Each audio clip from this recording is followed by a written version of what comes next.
this team. It's interesting to me that this movie actually felt like it didn't have an antagonist, because even that, it wasn't trying. You were never stressed out watching him go through this. Yeah.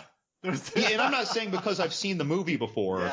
Yeah. When you see Niki Lauda, recovering in the hospital and putting that helmet on over his freshly healed burns, that is stressful. When you see Hunt for the first time and he tells Hunt about his struggle and how watching his opponent win what drove him back to heal and get in the car, that was whoa, there are no woes in this. They also, I feel like it's almost deliberate. They de-sensationalize the accident and the medical and physical trauma of this film.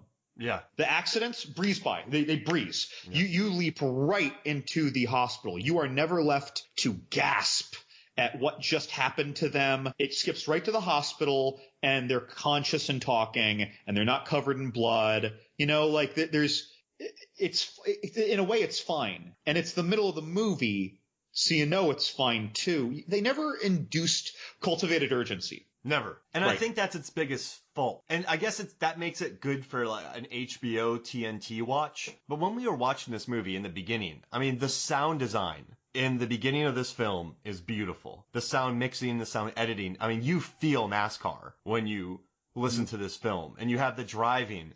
You have Robert Duvall talking to a car. You have the first races. You have the along the wall. It's just, you're really into the racing. But after that accident, it just sort of, you have the relationship with Nicole Kidman, Dr. Claire Lewicki. Then you have the boat scene. It becomes less about racing towards the end, doesn't it? And then there's long speeches about giving cars. It goes, and no one even so he wins that race at the end, but he doesn't win the entire season. He just wins that race. Right. So like you said, it's just very, there's zero stress. And I got kind of, not tired, but do you ever lose interest in this film? No. So before we started recording, I had commented to Mark, guys, that there was something really weird about this movie, and it's not a weird movie inherently by its content, but my watching this movie. So I watched it, hadn't seen it in a long time, and I thought it was a lot of fun. It's a fun, energetic, it was a fun watch. And then I was actually thinking to myself, man, when I watch this again, because I always watch a movie more than once preparing for a podcast, I was thinking, man, I'm probably not going to want to pay attention to this. But then I stopped it and I started it over because I realized I did want to pay attention to it. I like watching the vast majority of the scenes in this movie. There are no highs, but I usually feel good pretty steadily throughout this movie. The learning about the bumping and seeing his reaction and how he's all irascible and the people bumping into him are smiling, and just his learning curve with that, and Robert Duvall explaining it, and Robert Duvall heckling him with the ice cream in the pit. Yeah. And then he charges him at the end at one point. There are a lot of fun scenes. Again, there are almost no highs, though, including the very end, right? It's not a high, but you feel good. Mm-hmm. And so that's why this is kind of weird to me, because Top Gun, you feel elated by a lot of these things, and even these kind of silly bromantic scenes at the end with Iceman, you can be my wingman any day. Bullshit.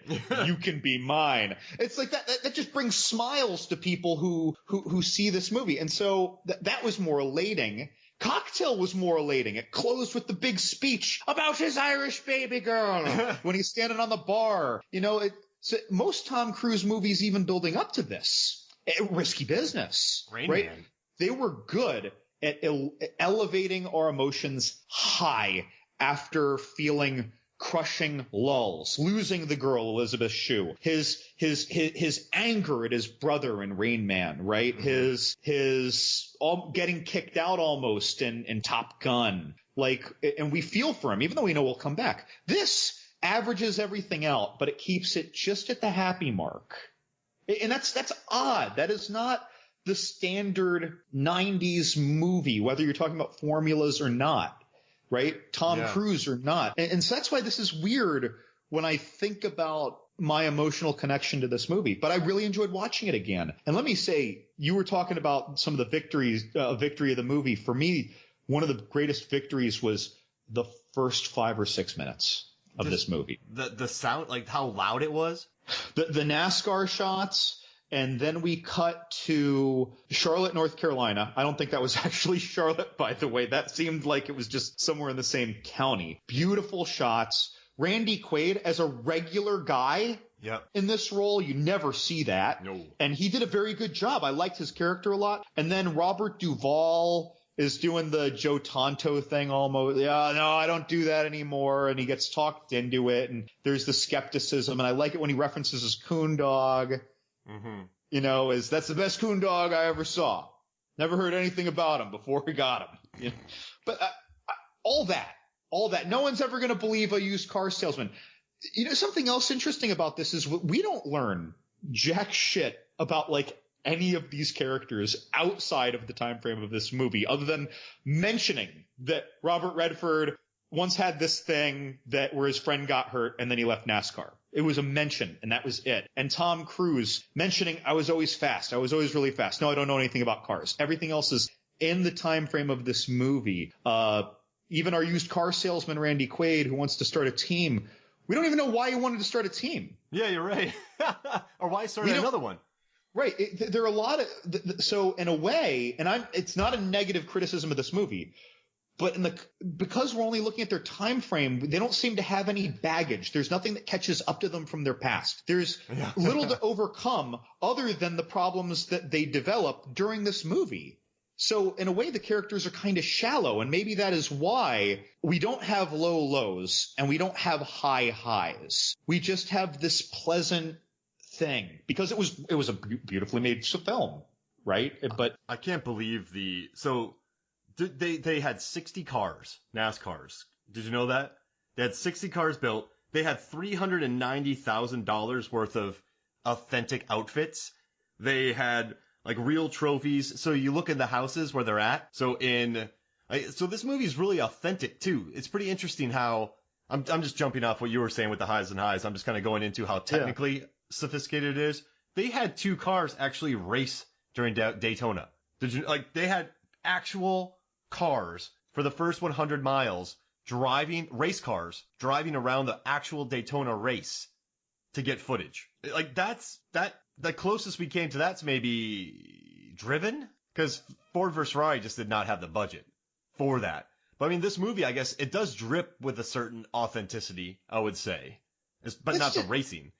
That's another thing. Yeah. Like everything, the shots were all good. This is another movie that didn't seem to focus as much on the race as what was happening inside the cars. Yeah. So I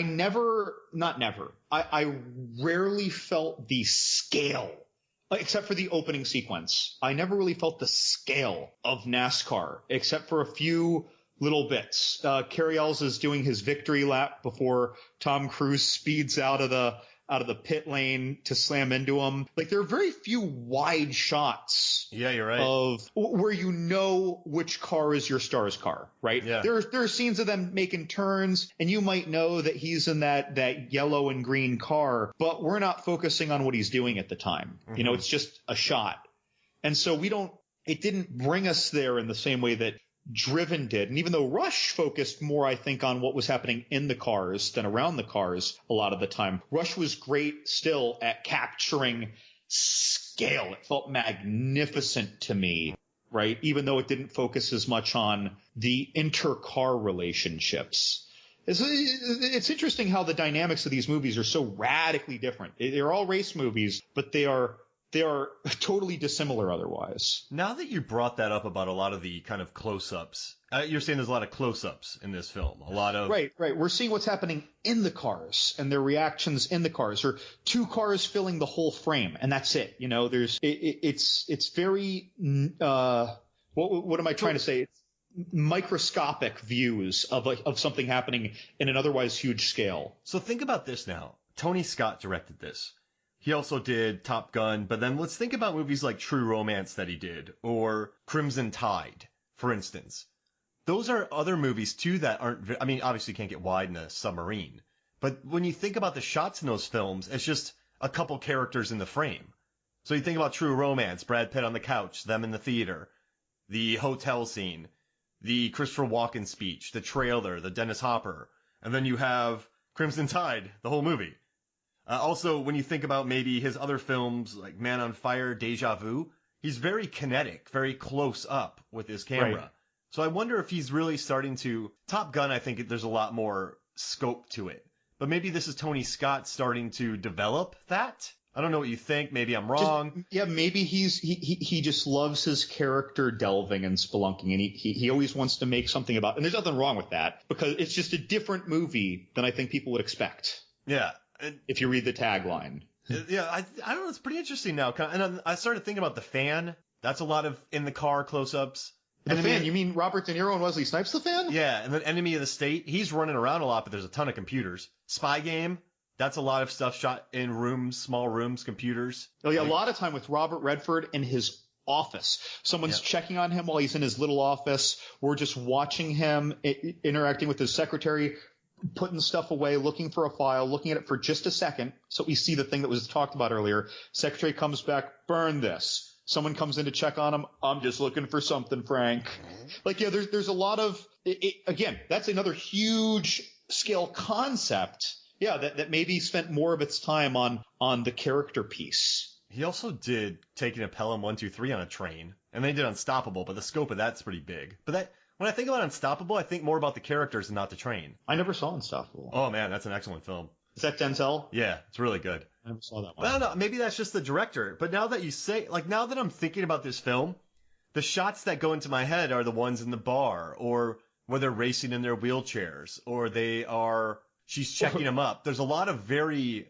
It's an interesting point. Like when he won't let that guy get sugar for his coffee because he's talking to Nicole Kidman. It's an interesting palette that I remember. Of interesting shot style that I remember. I was talking about highs. My biggest high was probably when they were racing the rental cars. Oh yeah, that was the most exciting racing of the movie. Yeah, they became buds then. But like, it was farther out from just the two cars in the frame necessarily. Like when they were going over that bridge and around that truck. Yeah. Like that was the most exciting thing that happened in this, that and the wheelchair chase on race, right? Just the fun of that. That was the moment where I might have gotten carried away in the fun. Now, let me ask you a question. Did the guy who was pushing Tom Cruise's wheelchair, he purposely bumped into Rowdy's wheel, and he looked angry at Rowdy, the guy pushing Tom Cruise. So from straight ahead, Michael Rooker's in a wheelchair and being pushed. Tom Cruise's wheelchair comes around a corner and they bump. And the orderly of Tom Cruise's, who's pushing Tom Cruise in that wheelchair, gives Rowdy Burns a dirty look. I didn't notice that. Yeah, You think he was a fan? Yeah, I mean, he bumped him, and then he looked annoyed. It was that guy's fault for bumping him, then he looked annoyed at him. And then they raced in their wheel. Why did they have to go to a meeting together to be checked up? You mean after that, the dinner? Remember when they went together to go hear about their brains? Yeah. I can't recall a specific reason, but it made it more about their journey together, I guess. And I was thinking about this. They obviously they did a lot of bumping, but that accident where they both got hurt, it wasn't because of their anger. They were just driving through an accident, and then they were kind of talking to him like this was your guys fighting, but that wasn't an instance of that, right? Yeah. Yeah, that's right. Yeah, well, I think that the I don't know, that was some NASCAR commissioner. That guy, I can't think of his name. NASCAR.